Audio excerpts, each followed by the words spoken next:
Hi, everyone. Good morning. Good morning. Good Great morning. to see everybody. Okay. Shall we start? I'm ready. Let's do it. Can y'all hear me? Okay, great. Great. Is Tamar here? I don't see her on my screen. See Tamar. She'll be here in a second. She's coming. Okay. All righty. Shall we wait for Tamar? Here she is. Let's get started. Hello.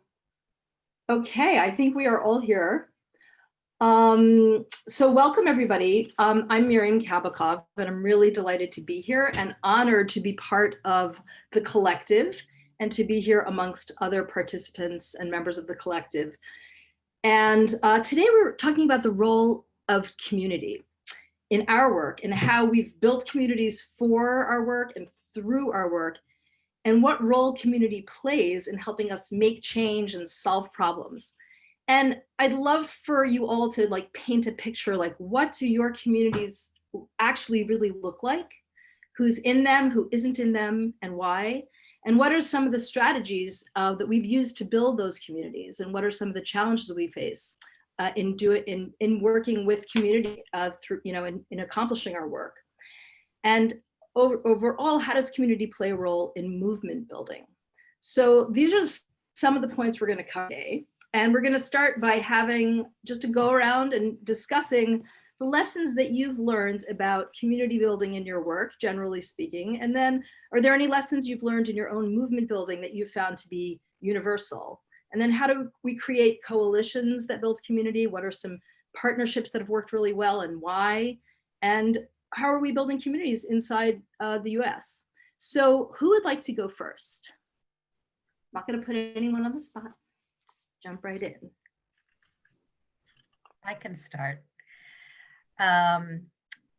So I can't believe that these are the questions you are asking us each to answer in 4 minutes or less. It's enough for an entire symposium, but I will do my best. My name is Idit Klein. I'm the president and CEO of Keshet. And when I think about lessons I've learned in Keshet's community building work and in our work to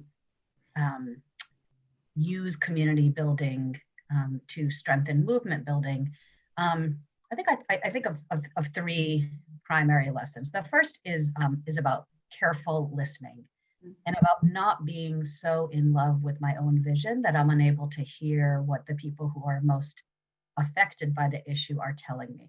I learned this very early on in my time at Keshet. I started building Keshet back in the fall of 2001. And I came to the work of advancing LGBTQ equality in Jewish life, which is Keshet's mission. I came to this work very much as an activist. And friends would joke with me that I was going to become a gay Jewish matchmaker. And I would say, oh, how funny, that will never happen. But what happened was that as I put out the word to LGBTQ folks in Boston, we started out as a local organization. As I put out the word that, we were open for business and who was interested in working to advocate for change in Jewish life, I got a lot of responses. But what happened was when I would sit down with some lovely gay Jewish man in his 30s or some lovely queer Jewish woman in her 20s or 40s or 50s or really any age, 9 times out of 10, the person sitting with me would make it clear in about 10 seconds that they weren't that interested in advocating for change in Jewish life, that what they really wanted to know was, did I have a nice Jewish boy for the nice Jewish gay man? Or did I have a nice Jewish girl for the queer Jewish woman? And what I heard from people was that they were interested in finding partners, they were interested in social connections, they were interested in community, and moreover, they felt really hurt by the Jewish community. I heard stories of being rejected by childhood rabbis, being bullied in Hebrew school, in summer camp, and really feeling unseen in Jewish life and therefore not so motivated to work to change Jewish life. So once I was able to get over the fact that I wasn't able to immediately recruit this army of organizers, but rather had an easily formed committee to plan what became the first LGBTQ Jewish speed dating event in the country. Once I got over, needing to make that transition, I was able to listen for the stories that were there. And the stories that were there were stories regarding a need that wasn't being met, and community connections that needed to happen for people to feel enfranchised and feel invested in wanting to work for that broader change. And so that led me early on to kind of articulate this two-pronged paradigm for how we would do our work, which would be both about building community among LGBTQ Jews and working directly for change in the broader Jewish community. I'm just going to name one other quickly, not three, because I think I have probably used those 4 minutes. The one other really important lesson that I think is relevant for all social change work and movement building is that I have learned that more often than not, when you approach people with openness and with a generosity of spirit and a openness to being surprised, that when you invite people to be their best selves, they take you up on that offer and they stretch themselves and they go there. Thanks, Idit. You did great. And I threw a lot of extra questions at you, so we can maybe swing back after we do the first go round to revisit some of them, so we can fill out the picture of today. So who would like to be next in addressing some of those questions? Just generally speaking, how you're building community, what are some of the challenges you faced? Tamar, I see you unmuted. Would you like to take a stab? I'm really enjoying listening to what everybody else is saying. This is really awesome. So like anybody can go, but this is a little bit different for me than it might be for everyone else on this panel. And I mean, most people that are present here right now, even in the chat. I'm not building a movement. I mean, what I've learned is I just started an organization, and it isn't even really an organization that I was starting. My movement started in my own house with wanting to keep my kids alive. That's it. It wasn't, I didn't want to change the world. I didn't want to do anything like that. I just wanted to save my kids' lives. So in wanting to save my kids' lives, then I had to figure out what was threatening their lives. So now it's outside of my house because I have to look at what's threatening their lives. But at the same time, it's threatening the lives of their friends. So now I have to save their friends' lives too. So now their friends have friends. So now I have to save the friends of my kids, because your kids don't grow up in a vacuum. They hang out, they go places. How it generally became about creating a safer community, a safer city, a safer world for all of those people. But the thing is, for me, a movement in a community is built, it's people that are part of that. But first, my first issue has had to be actually convincing people in the communities that I work in the neighborhoods, on the blocks that I work in, that they are actually people. That's the first thing. These are people in the first place. So first I have to build their humanity to even help them understand that they are important enough to be a part of a community. And then that community is important enough to be a part of a movement. So right now, there are a lot of Black people out there who are really, they don't see their own humanity. They don't see themselves as people, because, I mean, how can you see yourself as a person when the police can kill you, I mean, just at will? How can you see yourself as a person when you live the way that you live on the blocks that you live in, you live in the poverty that you live in? I mean, it's squalor. As America's president once said when driving through the South Side of Chicago, how do people live like this? Only Black people can live like this. And so the thing is, if you live like an animal, how do you see yourself as human? How do you see yourself as a person who can be a part of a community, who can then become part of a movement? So I'm still a ways back from where everybody else here is, because I'm still just trying to convince people that they're human. I'm still trying to build the person that's building the community that will build the movement. So I'm learning a lot from everybody here. Wonderful, Tamar. Thank you so much. Meg, would you like to go next? Sure. First of all, thank you so much to the Jewish Women's Foundation, Jamie and Natasha and Rachel and Miryam for stewarding our conversation today. And of course, to the giants that are Idit and Tamar. I'm genuinely honored to be here this morning. Wouldn't want to be anywhere else. So I'm the director of JCC Harlem, which is just about 4 years old. We live in this interesting sort of in between institutionally in that we are our own site and organization in many ways, but we're also an arm and an initiative of the Marlene Meyerson JCC Manhattan. So since our very beginnings, we've always been balancing between being births from a legacy institution on the one hand, and being a sort of fledgling or grassroots operation on the other. JCC Harlem, from the earliest conception, wasn't anything specific. It wasn't a model. It wasn't a traditional JCC. It was meant to be a hub of Jewish life in a neighborhood where a lot of Jews are living. And beyond that, or how those specifics dictate the kinds of programs we offer, the visioning we might do, the services that we offer, sort of remained to be seen when we first got into the game. So we spent the first almost 6 months going through, a survey process. We did one-on-one interviews and focus groups and having as many conversations as we possibly could to figure out what this community needs on the one hand, and also what role we could appropriately play in people's lives. And we learned so much from that preliminary process, which does not have a start and end. We did a formal process with an amazing consulting firm called The Public Good. That process ended, but our asking rigorously and vigorously lots of questions has just become part of our DNA. There's a lot that was instructive in what people shared with us about what they need, but I think our biggest lesson early on came from a few very brave souls who approached us either in those one-on-one conversations or through the survey process or in the focus groups to say, there's a lot of really loud voices in this room, and those people have needs. But the people who most need this institution and most need leadership in this space are the quiet ones. And you're gonna have to figure out how to seek those people out. You have to find where they are. You might have to help them find language that they're struggling to access for what it is they need. And you need to make sure that they are centered.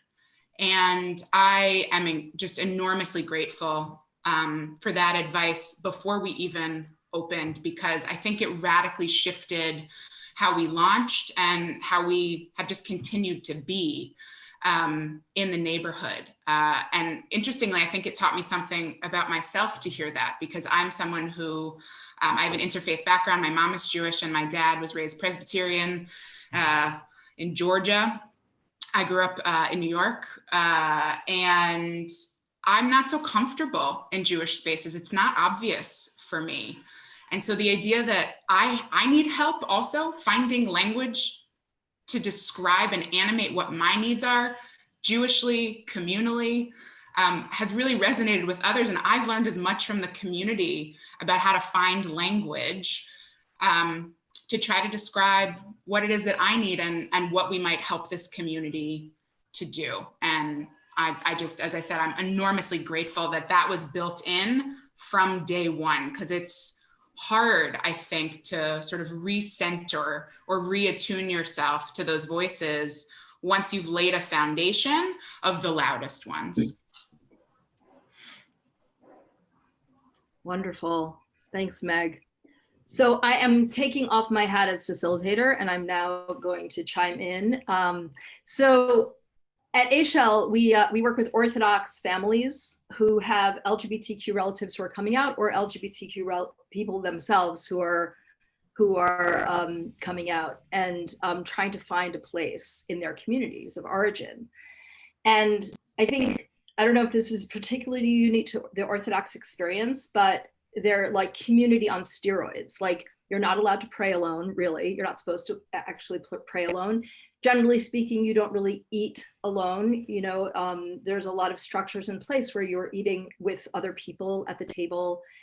And so the experience of community is embedded in the Orthodox experience, and it's kind of inescapable. But when a person comes out, or when somebody's child comes out, all of a sudden people feel incredibly isolated because they feel like they can't actually be truly themselves in their communities. So what we do at Eshel is we recreate the experience of community, in that we are centered around weekend retreats, so that people can experience Shabbat the way they experience Shabbat at home in their communities of origin, but with one difference, that they can be completely and fully authentically themselves and real with the people sitting next to them in synagogue or at the table. So I think that the retreats are like kind of the bedrock of our community building, and out of that flows many other means of coming together. And very often it goes to the digital, and people start joining all of our private Facebook groups and really stay connected. And then they find each other. Actually, before COVID, they were flying to each other's cities and driving and having Shabbat together so that they could actually continue that experience of community. And I'll just say some interesting lessons that we've learned through this pandemic is that even though there are people I'll give you an example, the Brooklyn Women's Group. So we have a Brooklyn Women's Group. It started meeting actually in Crown Heights in person in January. And then once the pandemic started, we obviously, like everybody, went to Zoom, and women started Zooming in from all over the country. And I asked the group, like, do you want to rebrand yourselves as, the women's group? And they were like, no, actually, our flavor and our character is Brooklyn. And this is what brings us together. And we actually have women from California and from the Deep South who have some tie to Brooklyn, or they feel like they should have been born in Brooklyn and raised in Brooklyn. So I think that keeping those identifiers are really important to our community. And the other thing I wanted to share with you is that while the LGBTQ community that we work with is, they're like sort of our primary target audience, they're actually the most diverse, and the parent community is actually the most monolithic, because the parenting experience is really what brings people together. It's a very universal experience. It's across, I remember when I was pregnant, it was like all of the barriers that existed around me in terms of class and social barriers all of a sudden opened up, because the parenting experience is so deep and it's so easy to connect around. So our parent community is incredibly cohesive, and they are, each other's families after, they meet. And so it's just an interesting phenomenon, that it's not about LGBTQ necessarily, but it's about, particular other pieces of like where you're from, like Brooklyn, or your stage of life being a parent. Okay, my 4 minutes are up. So now I want to go back. I'm timing myself here. I want to hear a little bit more from each of you of like what actually, like, paint a picture, like who is in your community, who is not in your community, and why. Is it on purpose? Is it, by design, or just happenstance? I'm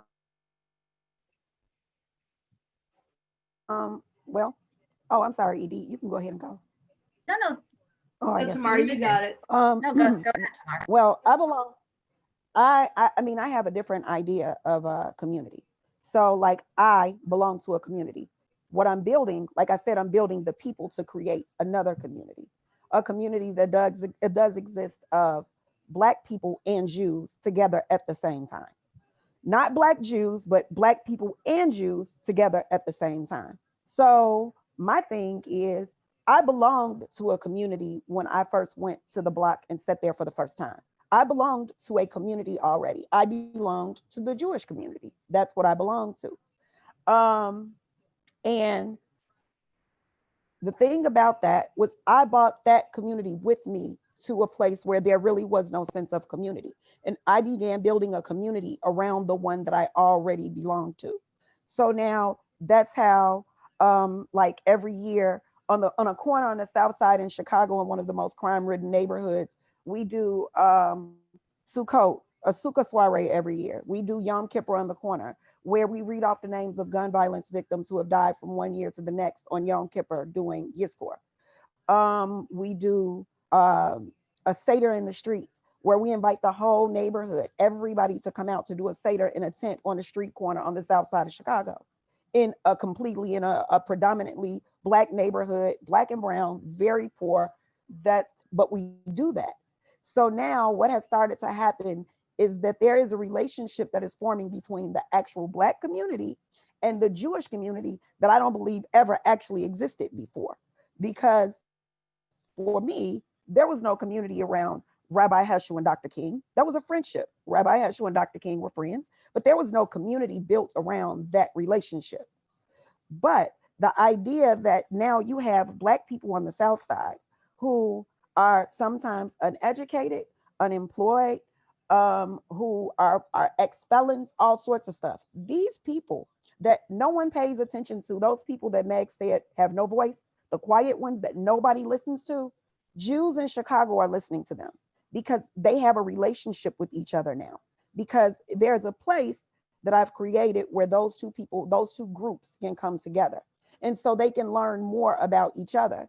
And like, it was so interesting when the Pittsburgh tragedy happened, when the synagogue shooting in Pittsburgh happened, I had 19-year-olds from the South Side calling saying, are you okay? Are our Jewish friends okay? Is this happening at every temple? How would a 19-year-old Black kid on the South Side of Chicago know anything about a synagogue, that you go to temple on Saturday morning, and that there are Jews there on Saturday morning? And are you okay? And is our Jewish friends okay? So the thing for me, it's really interesting watching how one group is working with the other, how they're helping each other form this brand new community. So Judaism doesn't look like the community that I came from. It looks more like, my Judaism looks more like the community that's now starting to form around this idea of our humanity. We're all human beings, we're all people. Let's start there. Let's not start with Jewish people and Black people. Let's just start with peopleness, with peoplehood. And let's build from there. Like, we have this thing called Claw Chicago. And Claw Chicago is everybody. It's not just Jews, it's everybody. But there are people who otherwise would never be a part of this, because where would Jews go to meet 19-year-old ex-felons from the South Side of Chicago? Where would that ever happen? So the idea of community is much different from me now. It's much broader than what it was before. It's based on ideas and inclusion of all different people, not just the Jewish ones, not just the ones who identify as Jews or who even know Jews. It's everybody. Anybody can be a part of this. Great. Thank you so much, Tamar. You know, something you just said, how you started out, was that it struck me that you started out talking about a ritual. And I'm always fascinated by, like, the role of ritual in our work, you know, and in bringing people together, basically. And you said, like, Yizkor, like, this is something that people can actually really hold on to, and it's familiar.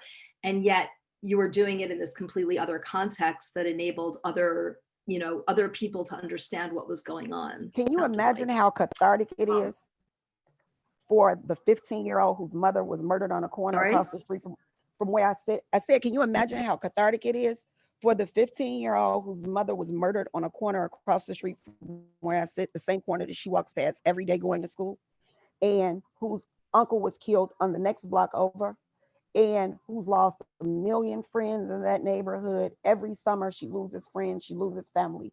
For her to be able to reconnect with those people on Yom Kippur during Yizkor, for her to have that, for her to know that it's not they're gone and I'm still here and we're not connected anymore.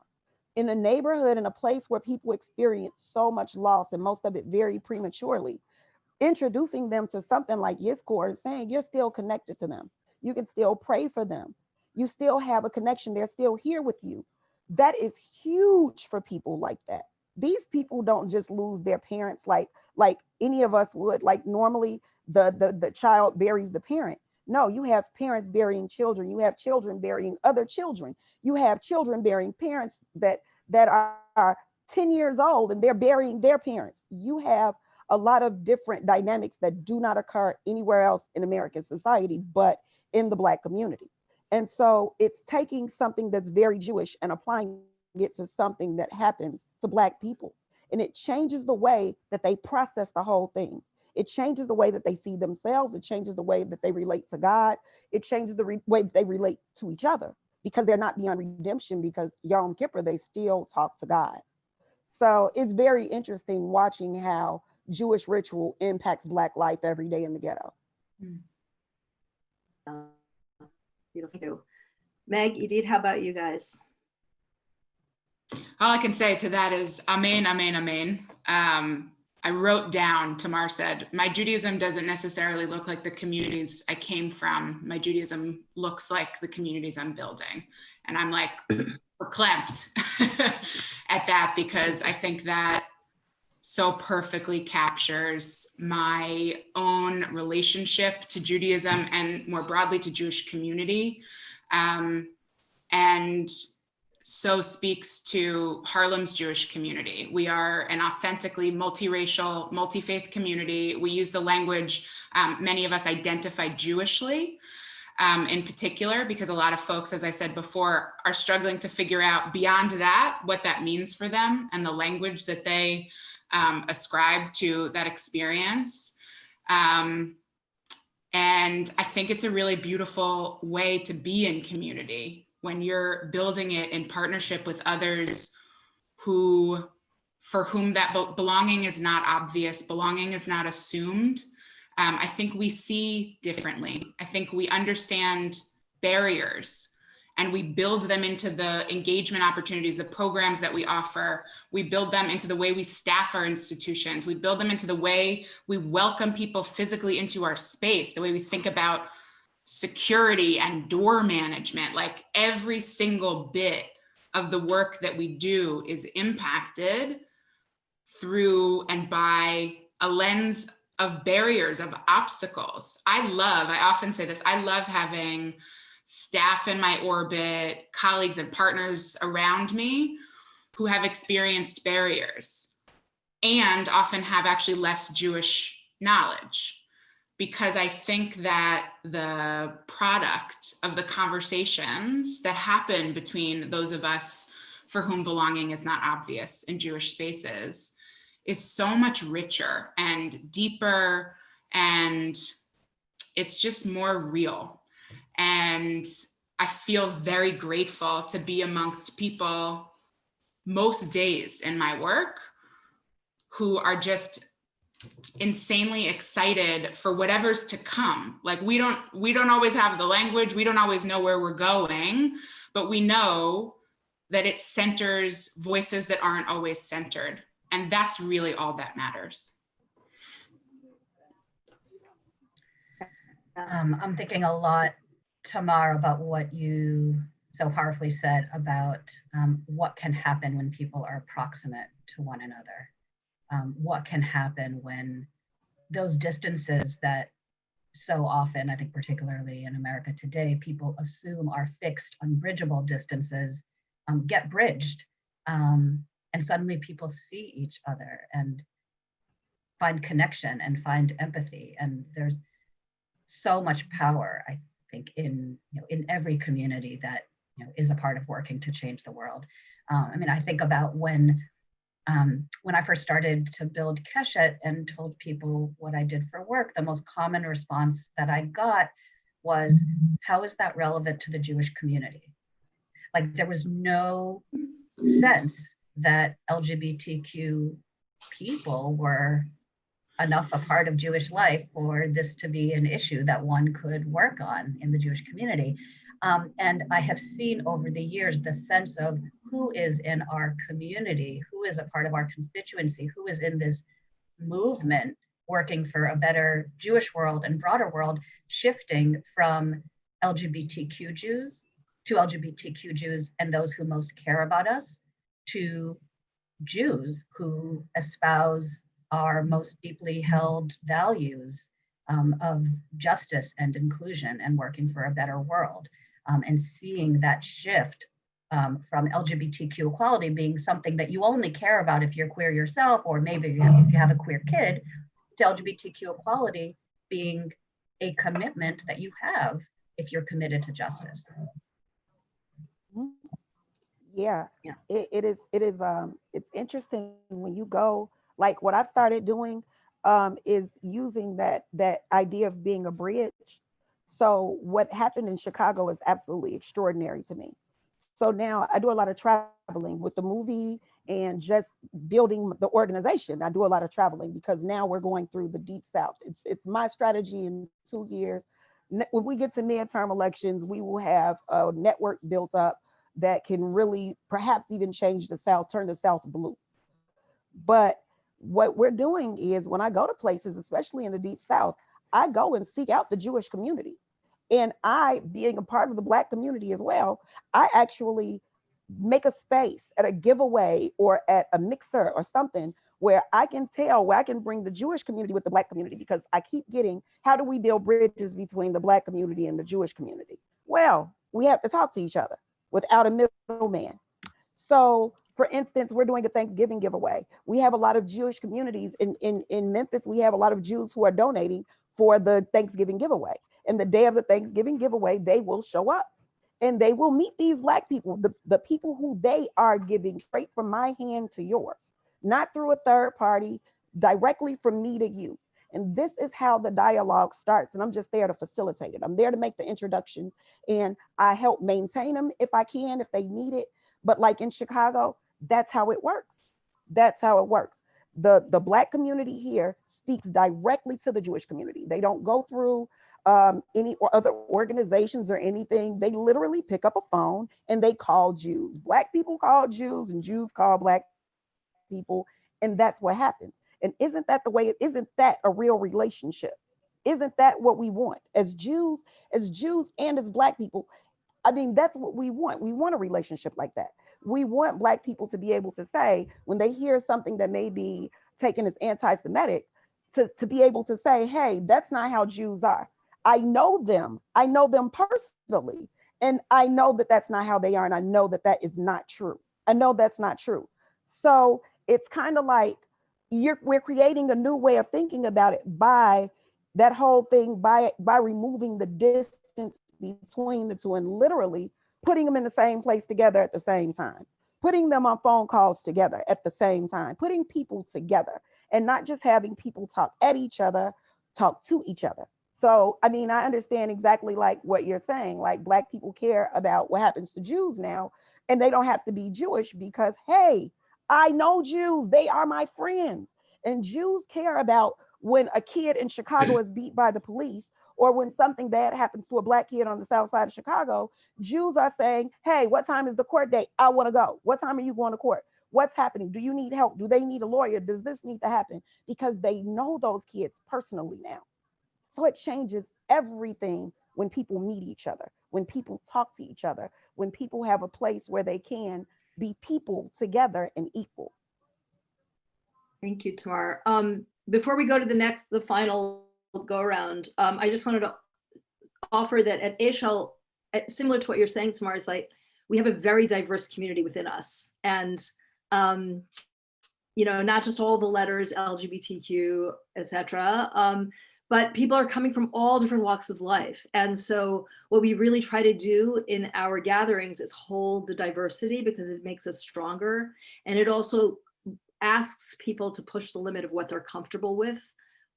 We have people who are previously observant or Orthodox and people who have completely left and rejected their upbringing, but still there's something about it that draws them back.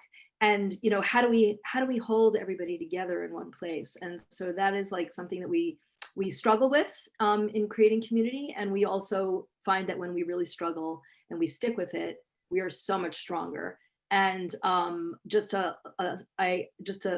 talk a little for 1 minute about my Avodah roots. I see a few Avodanics out there. Hey, Rachel, so great to see you. And Jenny Rosen. I learned so much about community building from my time at Avodah and how, you know, nothing ever happens just from one person deciding to do it. It has to happen in communities. holding the diversity is really a big feature of what we do. So, okay, so we only have a few minutes left, and I feel like I have to get to this because this question made us so uncomfortable in preparing for this session. When we spoke about this before, we didn't really love this question, to be honest, but we're gonna do it anyway.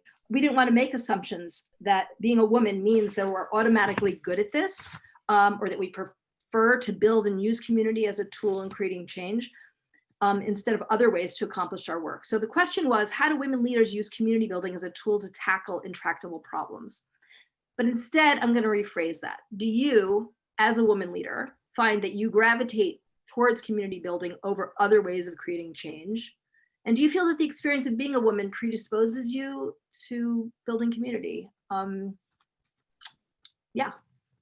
And how are Jewish women leaders uniquely positioned to create movements and move the needle on social? I feel like we're not even going to get to that one, but why don't we just start talking about you as a woman and how you feel like that is part of what you do, or actually not part, and you don't want it to be part necessarily, or if it hinders you in some other ways. Okay. I'll start. I was distinctly uncomfortable. Okay. Oh, I'm so sorry. Should I go ahead? Yeah, go. Yep. Awesome. I was distinctly uncomfortable with this question because nothing came to me. I was like, my head is blank.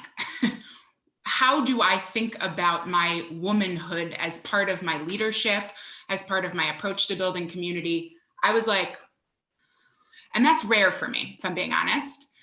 And so I sat with that. I was like, first of all, why did nothing come to me? And second of all, why does this make me uncomfortable? And I've been thinking about it for a week. I don't have a final answer now, but I've really been like letting it marinate. And I decided to reframe for myself. My answer is that I'm not totally sure, and that's okay. That is an answer. And it has helped me start to understand something I think I've been working on kind of unconsciously for a while, which is that saying we don't know is okay. It is okay that we don't have all the answers. My academic background is in conflict resolution. And so I've thought a lot about the idea of intractability.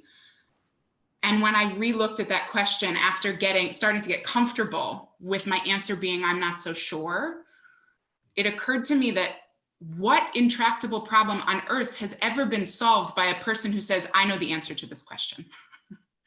We need a lot of people who are working on a lot of possible answers to these questions. And I think that, back to the gender piece for a second, in my experience, I think women are more comfortable a lot of the time saying that we don't know, and that being exactly the right answer. And I would love to continue being comfortable with that. I'm 31 years old. I hope I don't know the answer to every question. Goodness, like I have so much to learn. And I think I'd be doing my job poorly and irresponsibly if I claimed to know the answer. So in my experience, like being in fellowship with women produces so often such beautiful, rich, deep conversations that often also don't answer the questions in a direct way, because that's what needs to happen in the moment. The issues that we are each confronting and building our communities in ways that are just and equitable and representative and rich and joyful don't have obvious answers. And so I don't fully know, and I'm getting okay with that. Right. Thanks, Meg. I love that answer, Meg. So I would add, I think being a woman and my experience as a woman, growing up as a girl and becoming a woman, and the experiences of discrimination that I've had are a part of what have made me more attuned to dynamics of oppression, more attuned to who is at the table and who's not at the table, to who is driving the conversation and who is silent or getting interrupted over and over, to who gets to bring themselves fully to the world and who is told you need to compartmentalize, you need to fit a certain mold. So I think that's a sensitivity that I bring that's related to my being a woman. I also think that my understanding of movement building as my understanding of movements as not thriving long term because of ideas. Maybe they're launched by ideas, but that doesn't fuel a movement long term. What fuels a movement long term are people being strongly, people being strongly connected to one another. And I think that kind of that understanding of the importance of connection and seeing each other's humanity is something that I think I've likely been socialized to be more attentive to as a woman. So those are a few thoughts I have. Wonderful, thank you. Oh, I'll say, oh, go ahead. no, I'm sorry, Miryam, go ahead, I'm sorry. No, Tamar, go. I always say never underestimate the power of the mother. There's no more powerful force in this world than the mother. And in the Black community, it's a very matriarchal community, and the community is built around mothers. And so the thing is, sometimes just with the way that the Black family is set up, it takes mothers to get things done sometimes, or to at least introduce ideas to the broader community. My daughter told me her friend was murdered and she needed me to stop gun violence in Chicago. What? Like, I'm not a magician, I'm just your mother. But if my daughter believed that I could figure out a way to stop gun violence and to save kids in Chicago, I at least had to try to do it. She didn't ask her father to do that. She told her mother that she needs to do it because that's what moms do. Moms are fixers. And in a place where there is so many people, there's so many moms who are incarcerated. There are so many kids that grow up in the system. Some kids need to be mothered. I meet kids all the time who have never been mothered. They don't know how to be kids because they've never had parents. They had a father that's dead or locked up. They had a mother who, for whatever reason, couldn't raise them, and you have to step in and be the mother sometimes. And the mothers can bring other people into the community. They can soften up the whole community to this idea of letting other people in, because they feel like, oh, she's the one, she protects us, she's going to make sure she's not going to feed us anything that's going to kill us or bring us people who are going to hurt us. So we can be a bit more receptive to the things that she introduces to us. So I think, honestly, I don't think I could do most of the stuff that I do if I wasn't a woman. If it wasn't for me being a mother, if it wasn't for me being a woman, I couldn't build Mothers Against Senseless Killings. Men came later, but first it was Mothers Against Senseless Killings.